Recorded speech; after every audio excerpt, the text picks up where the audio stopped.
নমস্কার বন্ধুরা, আজ আমি প্রথম শ্রেণীর প্রথম পর্যায়ক্রমিক মূল্যায়নের প্রশ্নগুলো আলোচনা করব।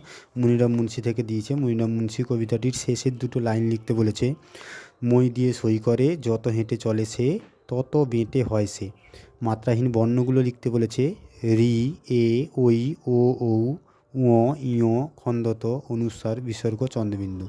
পরের প্রশ্ন দেখো, ব্যঞ্জনবর্ণের সঙ্গে স্বরচিহ্ন যোগ করতে বলেছে। স্বরচিহ্ন যোগ করে বসাতে বলেছে। ব বর্গের র বাজার করবে, অ মহস্যকার র আঙ্গুর করবে। এখানে দেখো শব্দ থেকে বর্ণ নিয়ে নতুন শব্দ বানাতে বলেছে। মাছি, কাঠ আছে, নতুন শব্দ হবে মাঠ।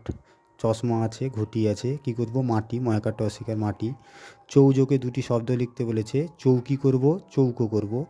নিচের প্রশ্নগুলো উত্তর দিতে বলেছে। এখানে দেখো, প ফ ব ভ যায় মাঠে, ওখানে কি করে? তাহলে প ফ ব ভ মাঠে গিয়ে সারাদিন ধান কাটে। পাতুপাল কি করে? পাতুপাল চাল আনে।